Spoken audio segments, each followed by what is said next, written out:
아멘.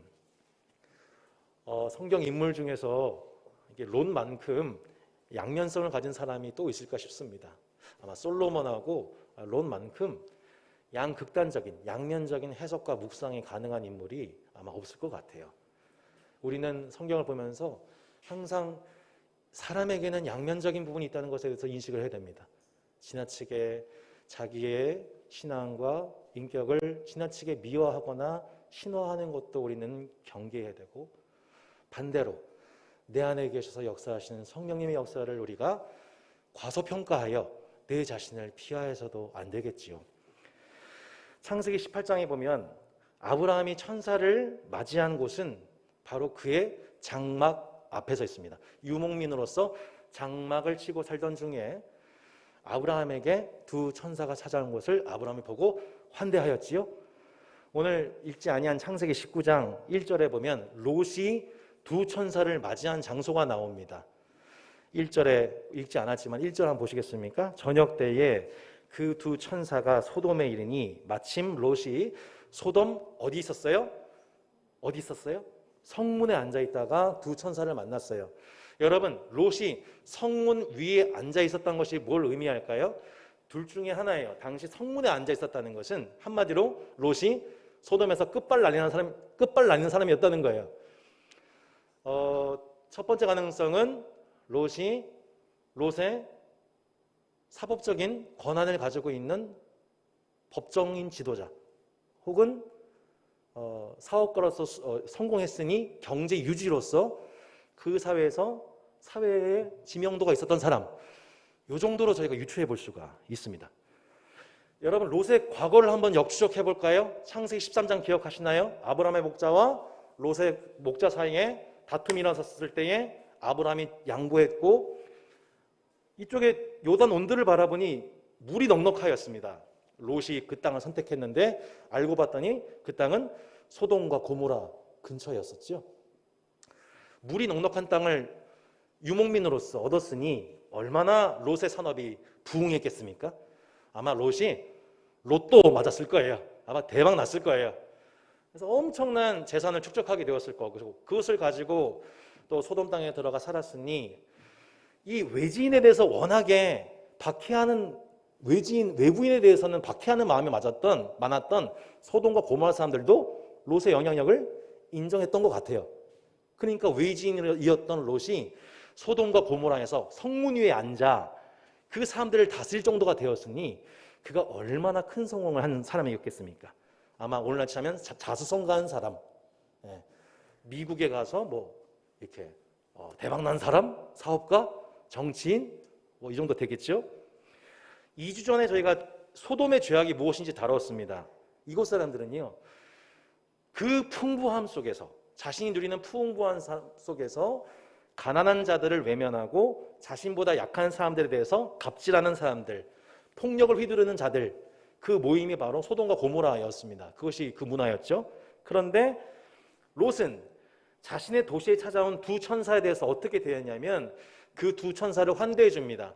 자신의 집에 초대하여서 그에게 무교병을 구워주고 그들을 보호합니다. 누구로부터요? 소돔과 고모라 사람들로부터.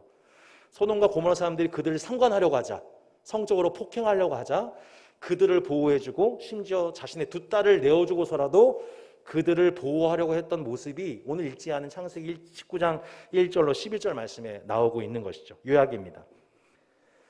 그래서 이 신약에서 보면요, 롯에 대해서 베드로 사도가 롯을 이렇게 평가합니다. 오늘은 롯의 양면적인 부분을 볼 텐데요, 롯의 한쪽 분, 좋은 부분에 대해서 이렇게 평가합니다. PPT 한번 보시겠습니까, 여러분? 네, 한번 봐주겠습니까, PPT요? 네, PPT를 봐주시죠, PPT요. 네, 같이 한번 읽어보겠습니다. 시작. 모범한 자들의 음란한 행실로 말미암아 고통당하는 의로운 롯을 건지셨으니 이는 이 의인이 그들 중에 거하여 날마다 저 불법한 행실을 보고 들으므로 그 의로운 심령이 상함이라 라고 나와 있습니다. 롯에 대해서 뭐라고 합니까? 의로운 심령이 상한 사람이라고 얘기 나와 있습니다. 소돔과 고모라에 살아가고 있는 불법한 자들의 음란한 행실로 말미암아 그 심령이 상했던 사람들, 고통당했던 사람이 바로 롯이라고 합니다. 그들 중에 살면서 날마다 반복되어지는 소돔과 고모라의 불의를 바라보면서 의로운 심령이 상했던 사람, 이게 롯입니다. 베드로는 의로운 사람이라고 칭하죠. 전 이 본문 볼 때마다 직장 생활을 속에서 고통당하고 있는 많은 성도분들이 연상이 많이 되었습니다. 청년들 생각하면서요. 여러분, 이미 이 세상은 죄인된 인간, 타락한 인간이 집합화된, 구조화된 사회는 이미 판이 기울어져 있는 세상입니다. 개인과 기업, 집단의 이익을 창출하기 위해서 그것에 함몰된 나머지 사람이나 약한 사람에 대한 배려가 약하거나 악한 것이 이 세상입니다. 어렸을 때부터 빛과 소금이 되어야 한다라고 뜻을 품었지만 많은 그리스도인들이, 특별히 처음 직장에 진입하는 청년들이 상처와 아픔을 경험합니다. 막상 내가 생각했던 나의 삶과 너무 구조 자체가 기울어진 세상 속에서 이원화된 자신의 모습을, 무력한 자신을 보면서 자책하게 되고 자격지심을 품게 되는 거죠. 자연스럽게. 근데 교회에서는 좀 추상적인 하나님 나라 가르침을 목회자가 설교를 하고 성경 말씀을 나누다 보면 내 현실과는 다른데라고 하는 마음에 생각이 점점 설교와 성경에서 떠나게 됩니다. 그런 자신을 이제 보면서 이 연약함을 품게 되기도 하고 죄책감을 갖기도 하게 되고 불법을 매일 지켜봐야 되는 가운데에서 자신의 신앙 양심이 상하면서 마음의 병과 심지어는 공황장애나 심지어는 몸의 질병까지 갖게 되는 것을 봅니다. 제가 교회를 개척하고 나서 하나님이 저 사람 되게 하시려고 그러신지 자녀를 양육하고 보살필 수 있는 기회를 좀 주셨어요. 아이를 돌보고 가사를 돌보고 하면 정말 하루가 어떻게 가는지 모릅니다. 주부분들이 늘 하시는 말씀 있죠. 하루가 어떻게 가는지 몰라요. 그 하루가 어떻게 가는지 모르는 그 하루를 보내는데 우와! 주부분들은 1년 360일 이렇게 보내신단 말이야? 매일 육아와 가사를 반복하고 하루 삼시세끼를 먹이고 그것을 위해서 돈을 벌고 대출이자 갚아가고 장보고 음식 먹이고 또 그러면서 교회에서는 소율이 문답하라고 하죠. 하나님 말씀대로 순종하라고 하죠. 어떻게 하면 내 자녀에 대해서 바른 세경을 가르칠 수 있을까? 거대 담론 속에서 실제로는 막 주일 예배 안 가려고 하는 애 챙기고 나처럼 기도 안 하고 성경책 안 보는 그 아이 잡으려고 막 하다가 일주일이 다 끝나고 주일 됩니다. 거기다가 코로나가 또 터져서 몸도 마음도 피곤하고 생각할 게 더 변수가 많아졌죠. 와, 이런 상황, 이런 정황 속에서 불법과 고난이 가득한 이 시대 속에서 심령의 상함을 경험하는 롯이 결코 멀리 있는 게 아니라 여기 다 모여 계시네요. 세상이, 직장 문화가, 구조 자체가 악하고 기울여져 있는 그 구조 안에서 의인은 무엇을 경험합니까? 불법한 행실들로 말미암아 의로운 심령이 상함을 경험합니다. 상한 심령이라고 하죠. 여러분, 롯은 소돔과 고모라라고 하는 한 나라와 사회 문화 자체는 개혁하지를 못했습니다. 그죠? 한 나라의 법조인, 한 나라의 장관쯤 했던 사람, 혹은 사업가 정도 사회적 영향력을 막강했던 사람인데, 하지만 소돔과 문화 자체에 영향력을 주지는 못했어요. 하지만 베드로는 그를 의로운 사람이라고 얘기합니다. 불법이 가득한 시대 속에서 의인의 표징이 무엇입니까? 그건 상한 심령이라는 거예요. 상한 심령. 불법과 불의가 가득한데 참 좋은 세상이다. 야, 참 배부르고 잘 먹고 잘 살기 참 좋은 세상이야. 부족함이 없어 라면서 고통 중에 있는 이웃과 세상에 눈 감아 버린다면 그게 소돔과 고모라인 거예요. 그런데 그 소돔과 고모라를 살아가면서 날마다 불법이 성행하는 그 시대를 바라보면서 심령이 상하고 고통스럽고 고통당하는 이웃과 세상을 바라보면서 내 마음도 힘든 것 경험하는 그 마음의 상함이 있는 사람, 그 사람을 베드로가 의롭다라고 얘기한 겁니다. 하나님의 형상을 잃어버리고 문명화된 한복판 롯은 매일 그 심령이 상했습니다. 성도 여러분, 이 땅을 살아가면서 여러분에게 그 종류의 마음의 상함들이 있다면 여러분 그 상한 마음을 하나님께서 이 예배를 통해서 연락하여 주실 것입니다. 성경적 세계관에 따라 우리의 마음과 생각을 지키기 위해서 분투했던 의인들의 모든 고난과 피 흘림과 희생의 상함의 그 모든 예배들을 우리 하나님은 일주간 감찰하셨고, 그 상한 심령에서 나오는 우리의 찬양과 기도를 통해 우리 주님은 그것을 흠양하시며 기쁘 받아주시며 그 예배자들을 위로하여 주실 것입니다. 알고 보니 우리가 불법이 가득한 세상을 바라보면서 느꼈던 우리의 모든 상한 마음들은 비단 우리의 마음이 아니라 실상 그 세상을 바라보시면서 느끼셨던 하나님의 마음이라는 것을 우리가 알게 되는 것이죠. 성도 여러분, 성경은 우리에게 분명히 가르칩니다. 인간은 모두 죄인이라고 말합니다. 인류의 역사는 과학과 기술이나 인간의 사상과 신념, 이데올로기에서 진보하고 있다고 세상은 얘기하지만 성경은 그렇게 가르치지 않습니다. 인간은 모두 죄인이라고 얘기합니다. 세상은 망해가고 있다고 얘기합니다. 여러분, 세상 나라는 결국 망합니다. 여러분이 아멘을 안 하셔도 결국 망하게 되어 있다고 성경에 나와 있습니다. 이것은 이 땅에서 우리가 하나님의 나라를 이 땅에 일구기 위한 우리의 노력과 수고들이 무의미하다라고 얘기하는 것이 아닙니다. 하나님의 영광을 위해 이 땅에 심었던 모든 문화들은 하나님께서 기쁘게 받아주실 것입니다. 그죠? 지구촌이 혹시 기후 문제로 인해서 멸망한다 하더라도 2022년도에 우리가 이 환경을 지키기 위해서 노력했던 우리 모든 수고와 노력들은 하나님께서 기쁘게 기억하시고 받아주실 것입니다. 이 과정 속에서 하지만 인간의 타락으로 인해 맺혀져 있던, 인간의 사회와 문명에 맺혀져 있는 죄악의 열매들은 결국에는 하나님이 심판하시고 소멸하실 문화들입니다. 이 과정 속에서 우리는 이 땅에서 완전한 승리를 맛보지 못합니다. 부분적인 성공과 부분적인 승리와 부분적인 패배를 동시에 경험할 것입니다. 롯이 경험했던 것처럼 불리한 현실 속에서 심령이 날마다 상함을 경험하는 것을 경험할 것입니다. 세상을 바라보면서도 화가 나고 내 자신에 대해서도 미약하게 느껴지고 눈물이 나는 거죠. 결국 상한 심령을 가지고 온 세상의 심판장이신 하나님 앞에 나와서 하나님 앞에 거룩한 피해자가 되어 눈물로 하소연하는 것 외에는 달리 도리가 없어지는 것입니다. 이 죄악의 도성, 불의한 문화 소돔 속에서 롯은 그렇게 매일 상한 심령의 예배자로 하나님께 살아가고 있었던 것입니다.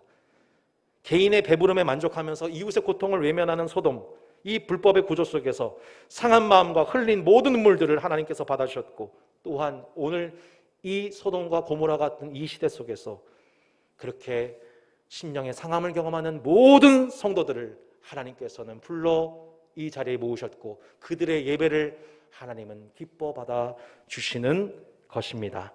불의한 시대 속에서 우리를 의로운 자라 평가하실 주님 바라보면서 여러분, 새 한 주간도 그렇게 일상의 순교자로서 계속해서 의로운 자의 길을 걸어가는 모든 직장인과 주부와 청장년들 되시기를 주 예수 이름으로 축원합니다. 아멘. 롯의 양면성을 말씀드렸죠? 롯의 한쪽 면이 이렇게 있어요. 베드로는 이 롯의 의로운 부분을 평가했습니다만 롯의 반대편의 얼굴의 모습을 우리는 또 주목하지 않을 수가 없습니다. 우선 롯은 역사적으로 봤었을 때, 선지자적 관점으로 봤었을 때 롯은 나라의 지도자로서 죄악된 이 세상 문화를 개혁하지 못했습니다. 결국 소돔과 고모라의 죄악을 수사하기 위해서 파견된 두 천사들은 결국 하나님께서 이곳을 심판하실 것을 롯에게 공지하셨죠. 롯은 그 사실을 딸들과 결혼할 사위들에게 공지했습니다. 근데 그들의 반응이 어땠나요? 사위들은 농담으로 여겼습니다. 15절 16절을 성경책 보시겠습니까? 15절 16절. 동틀 때에 천사가 롯을 재촉하여 이르되 일어나 여기 있는 내 아내와 두 딸을 이끌어내라. 이 성의 죄악 중에 함께 멸망할까 하노라. 그러나 롯이 지체하매 그 사람들이 롯의 손과 그 아내의 손과 두 딸의 손을 잡아 인도하여 성 밖에 두니 여호와께서 그에게 자비를 더하심이었더라. 물론 롯은 불법이 가득한 이 세계를 바라보면서 심령의 상함도 있었지만 또 한편으로는 하나님의 경고를 받았음에도 불구하고 소돔과 고모라를 떠나지 않으려는 마음이 있었습니다. 지체하려 했습니다. 여전히 세상에 집착하는 마음이 롯에게 있었다는 것을 성경은 우리에게 말씀하고 있습니다. 롯의 손과 두 딸의 손과 아내의 손을 잡아 천사가 이끌어내지 아니하면 롯은 나오지 못했을 것입니다. 롯의 믿음에 의해서 구원받은 게 아니라 하나님의 강권하시는 자비 속에서 롯이 구원받고 있다는 것을 오늘 본문은 분명히 말씀하고 있는 것입니다. 천사들은 계속 롯의 가족들을 재촉합니다. 얼른 도망가라. 얼른 도망가서 생명 지켜야 된다. 들에 머물지 말고 산으로 올라가라. 그때 롯이 뭐라고 얘기해요? 저는 산까지 못 가요. 가다가 재앙을 만날까 두려워요. 그러면서 소활성에 들어가게 해달라고 부탁합니다. 소활성에. 원래 그 소활성도 원래 불탈성이었죠. 자비로우신 하나님께서는 그 롯의 간청을 들으셔서 소활성에 머물러 그를 심판을 면하게 하십니다. 그 덕분에 소활성도 심판을 면하게 되죠. 롯이 왜 그랬을까요? 하나님이 자신을 구원해 주실 것에 대한 믿음이 온전치 못했기 때문입니다. 결과적으로 하나님께서 언제 소돔과 고모라에 유황불을 내리셨나요? 롯과 가족이 다 대피한 후에야 하나님이 소돔과 고모라를 심판하십니다. 불을 내리십니다. 그 전까지는 심판하실 수가 없어요. 왜? 하나님은 아브람과 더불어서 이미 언약을 맺으셨거든요. 아브람이 소돔과 고모라의 의인을 두고 기도했던 그 기도를 이미 하나님 받으셨기 때문에 하나님이 그 기도 속에 롯과 그 가족을 구원하실 뜻을 세웠기 때문에 하나님은 롯의 가정들을 피신시키기 전까지는 불을 내리지 않으십니다. 결국에는 그들이 다 대피한 후에야 소돔과 고모라의 모든 성과 들과 백성, 땅에 난 모든 것들을 다 소멸하시죠. 일순간에 소돔과 고모라라고 하는 한 문명, 한 나라가 그들이 축적해왔던 모든 재산과 경제적인 축복과 그들이 쌓아올린 모든 도시 문명이 일순간에 소멸됩니다. 일순간에. 그 와중에 롯의 처 또한 그 뒤를 돌아보다가 소금 기둥이 되어 심판을 받게 되죠. 여러분, 왜 롯의 아내는 그 소돔과 고모라 심판당하는 그 땅을 바라보다가 멸망을 당했을까요? 결국 그 소돔과 고모라에 두었던 그의 부와 재물들, 소유와 가축들이 미련히 남아 그것을 바라보다가 멸망당하게 됩니다. 훗날 이 사건에 대해서 예수님이 명확하게 이 말씀을 해석하셨습니다. 누가복음 17장 32절로 35절의 말씀 PPT 보시면서 한번 읽어보도록 할까요? 같이 한번 읽어보겠습니다. 시작. 롯의 처를 기억하라. 무릇 자기 목숨을 보존하고자 하는 자는 잃을 것이요 잃는 자는 살리리라.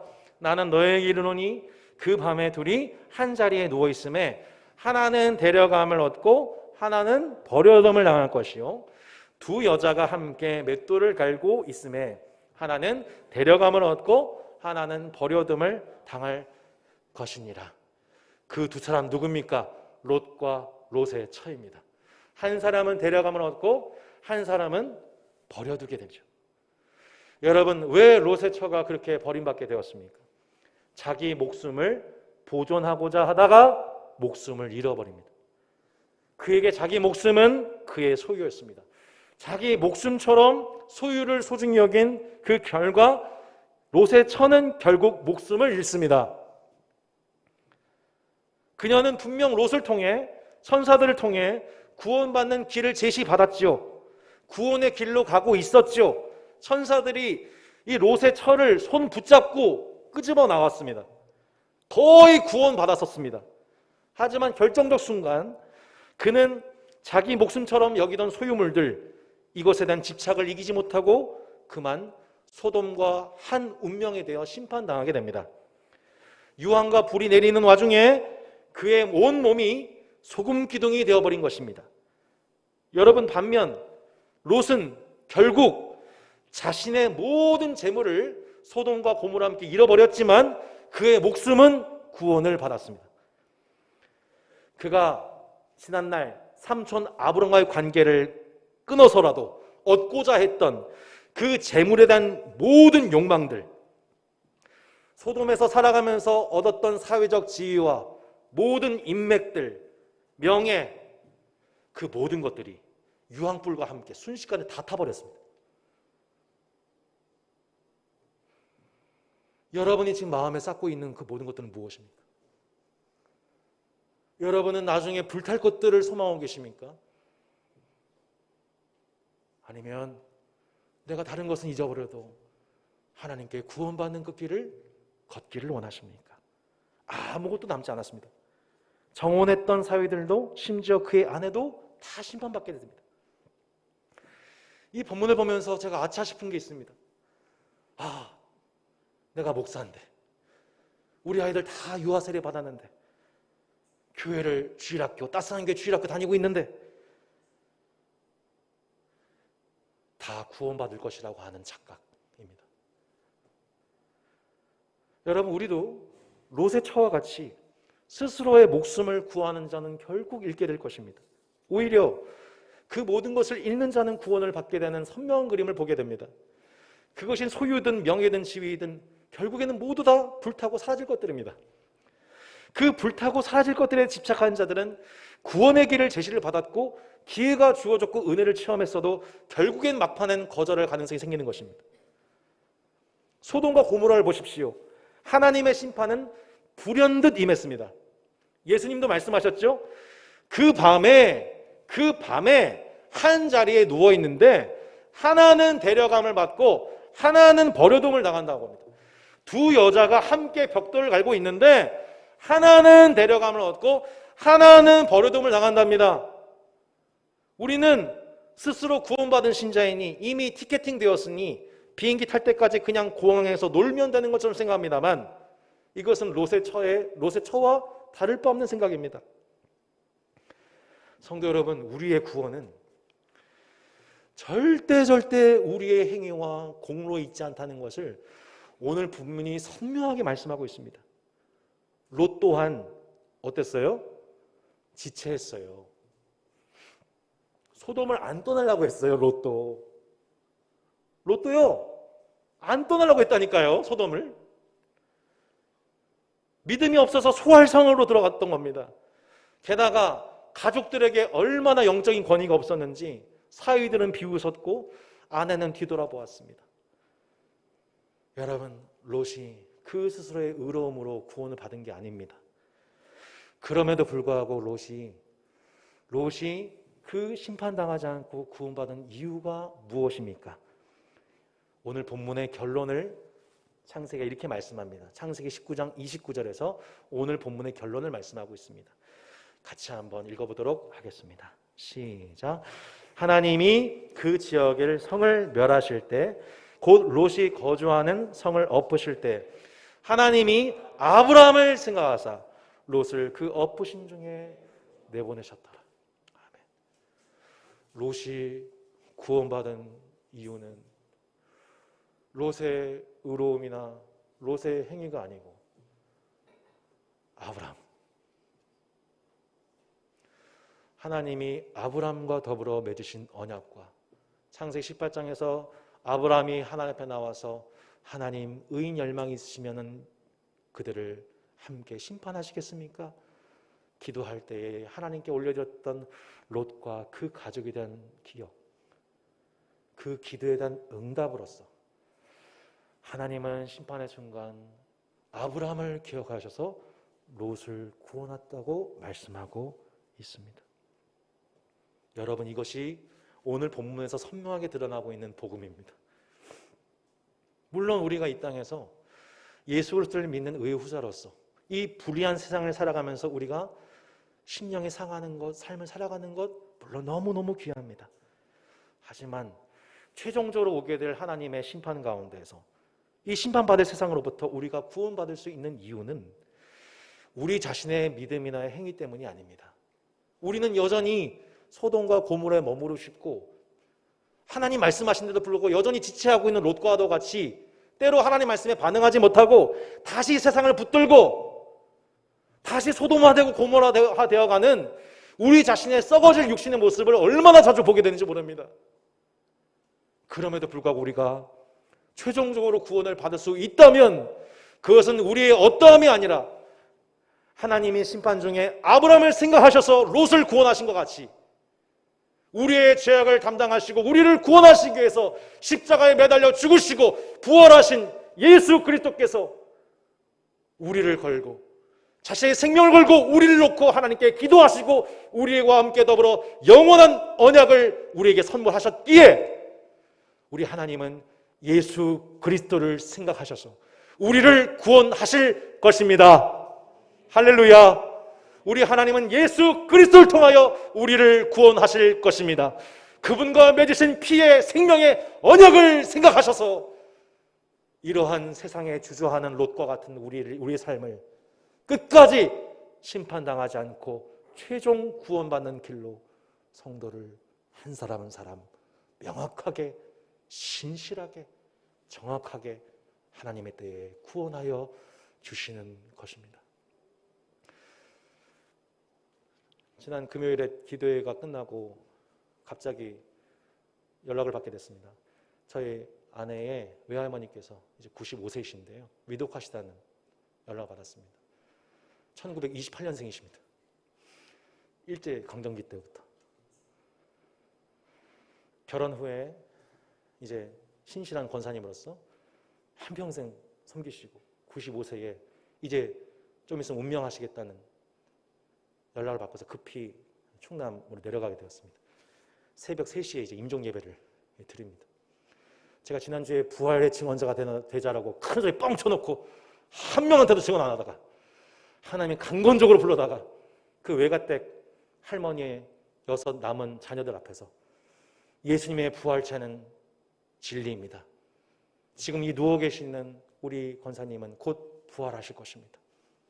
다시는 죽지 않고 썩지 않을 부활체를 입게 되실 것입니다. 새벽 3시에 그거를 증언하고 밤새고 그 다음 날 돌아왔습니다. 제가 오늘 발음이 꼬이는 이유인 것입니다. 할렐루야. 근데 제가 거기 가서 제가 너무 충격받은 게 뭐냐면 전 당장 돌아가실 줄 알고 갔는데 그게 아니고 계속 그 할머님께서 몸을 계속 이 360도를 도시면서 무언가를 액션을 계속 취하고 계신 거예요. 말로는 전달이 안 되는데 말로는 전달했는데 무언가 자꾸 집 자녀들한테 자손들한테 얘기하고 싶은 거를 권사님이 말씀하시는 거예요. 그게 다 느껴지는 거예요. 그게 뭘까? 그게 뭐였을까? 반나절 있는 동안에 그 마음이 저한테 이게 전염이 된 거예요. 권사님은 그 믿지 않는 자녀들 두고서 그들이 마침내 다시 예수님을 믿고 하나님께 돌아오기를 향하여 마치 십자가에 매달리셔서 다 이루었다라고 말씀하신 예수님처럼 그 인생의 마지막 순간까지 그 자녀들을 위해서 끝까지 매달려 기도하시고 영적 전쟁하시면서 자녀들에게 액션을 취하고 계시더라고요.